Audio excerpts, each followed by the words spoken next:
What if the solution to a huge, decades-long education crisis wasn't some new textbook, but a video game? Sounds kind of crazy, right? Well, today, we're going to look at an ambitious project that's asking that exact question. Okay, so before we can even get into this wild new solution, you really have to understand the size of the problem we're talking about. So let's start with the math crisis in primary schools across Tanzania. All right, just look at this number for a second. 48.7%. That's not just a one-off. For 10 years, from 2012 all the way to 2022, that was the average math pass rate. Think about that. For a whole decade, more than half of all students were failing to learn the basic skills they absolutely need for their future. It's a huge problem. And this chart really drives that point home. This isn't just one bad year we're looking at. That sub 50% average is a really stubborn, long-term trend. And yeah, you can see some small upticks recently, but the pass rate is still stuck below 60%. That's holding back the entire country's progress. And it gets even deeper than that. Here's another layer to the crisis, the achievement gap.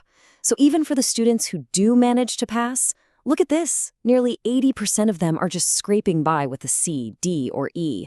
Only a tiny, tiny fraction are actually getting A's or B's. So the real story here isn't just about passing or failing. It's about a widespread lack of true mastery, and that has huge ripple effects long after these kids leave the classroom. So all of this just begs the question, right? Why? Why is this happening? Let's dig into what the research says are the root causes.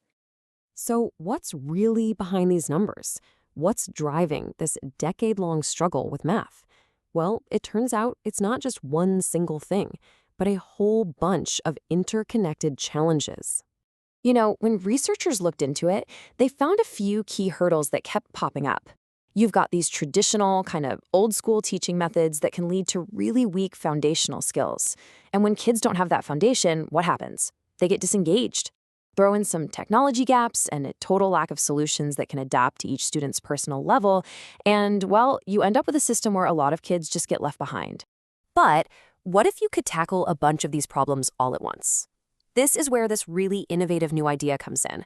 It's an approach that totally reframes the entire learning experience. Just imagine this for a second. What if you could completely change how learning arithmetic feels? Instead of it being a total chore, what if it was engaging, rewarding, maybe even fun? You know, like playing a video game. And that, right there, is the core idea behind this whole project. Okay, so the official name for it is a gamified adaptive arithmetic system. It sounds a bit technical, but the name actually tells you everything you need to know. Gamified means it uses all those cool game mechanics that we know work to make learning compelling.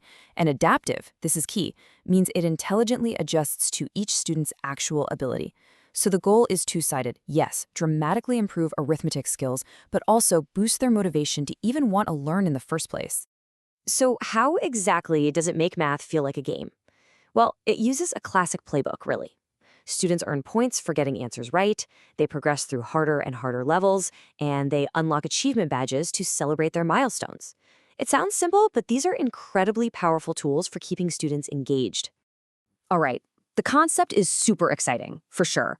But how does this thing actually work on a technical level? Let's pop the hood and take a quick look. The whole system is basically built on three core parts that work together in this constant loop. First, you've got the student interface. This is the fun, visual part that the kid actually sees and plays. Driving that is the math engine. You can think of this as the brain of the whole operation. It's creating the problems and tweaking the difficulty in real time. And finally, you have the analytics core, which is tracking every single answer. It feeds that performance data right back to the engine, so the game can adapt on the fly. And this little comparison here really breaks down the two sides of the coin. On the left, you've got the UI/UX layer. That's everything the student experiences. The intuitive visuals, the kid-friendly design, the instant audio feedback when they get something right or wrong. Then, on the right, you have the math engine, doing all the heavy lifting behind the scenes. It's dynamically generating new questions and scaling the difficulty up or down, making sure a student is always challenged, but never totally overwhelmed. Look, an idea is one thing, but execution, that's everything. So let's see how this project actually plans to go from a cool concept to making a real-world impact. And yeah, this is not just some idea scribbled on a napkin. It is a meticulously planned project. The entire process, from start to finish, is mapped out over 16 weeks, from gathering the initial requirements all the way to the final evaluation. It's a really serious, structured approach to innovation. So what's the ultimate goal here? What's the number they're trying to hit? It's simple, but it's ambitious. The target is to help students get pass rates above 56%. And that number is so important because it wasn't just picked out of thin air. It was specifically chosen to beat the current national pass rate. The idea is to show a clear, tangible, undeniable improvement. So by the time this project is done, the team is looking to deliver 3 key things. First, a fully functional learning system that's ready to be used in schools. Second, hard data showing that student engagement and performance have actually improved. And third, and this is a big one, a reusable framework. That means this model could potentially be adapted for other subjects or even used in different regions in the future. And that brings us right back to where we started. Could a video game really solve an education crisis? Well, this project in Tanzania is setting out to prove that, yeah, maybe it can. By combining this adaptive tech with the universal fun of games, it's offering a brand new path forward. And it leaves you with a pretty powerful thought, doesn't it? Maybe the future of education looks a little bit more like play.